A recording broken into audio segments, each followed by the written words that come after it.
With Birds of Prey coming to theaters this weekend, we are going to be treated to the first live-action version of notorious Batman villain, Black Mask, aka Roman Sionis, played by the king of the high ground himself, Ewan McGregor. Now, like all comic book characters, there are many different versions, and it looks like there are going to be some differences between the film version and then the original comic book one.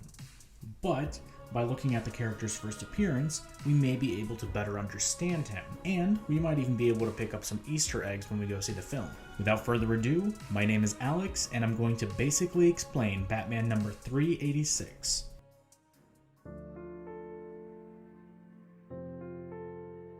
Roman Sionis has the classic villain origin story.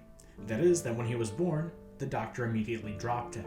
Which honestly kind of explains a lot about my brother-in-law. For Roman, this moment broke something in him that made him emotionally dull and unfeeling.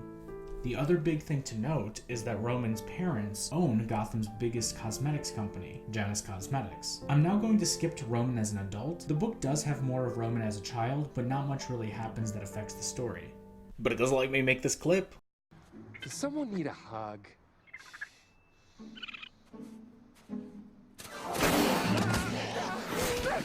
So, Roman decides to get into his parents' company and eventually becomes vice president. It's in this position that he meets a gorgeous model that goes by the name Cersei.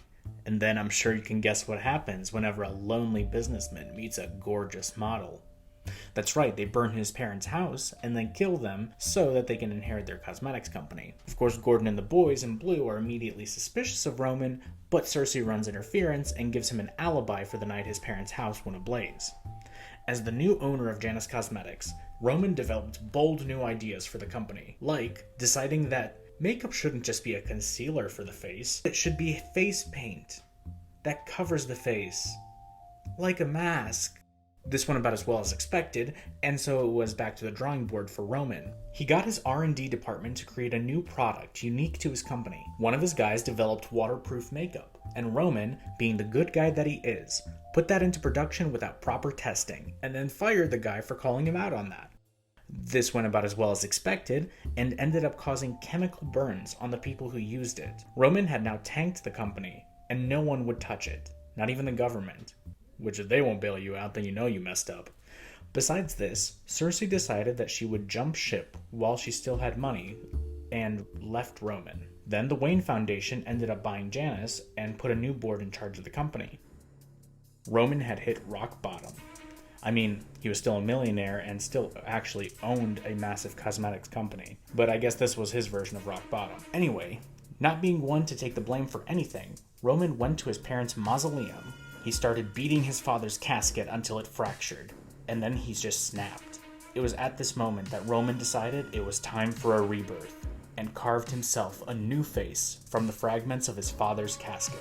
As some time passes, some goons are invited to the mausoleum, where they are expected. I am Oz! Roman, now looking like the emo version of Jim Carrey's The Mask, forms the False Face Society, and swears revenge upon Bruce Wayne for taking his company away from him. Overall, this book is really great.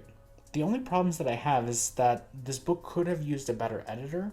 There was inconsistent narration in some parts, and then the book had other parts that just left no overall impact on the story. That being said, there is a really good understanding of themes as it relates to masks. Roman's parents are very concerned about their appearance to the other wealthy families.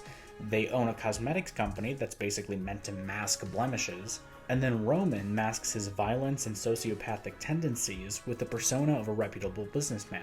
This book is actually the first part in a storyline, and I'm absolutely interested in reading the rest of it now. So definitely a recommended from me. Anyway, if you liked this video, please like and subscribe and share it. It would really help the channel out. Thanks. Have a good day.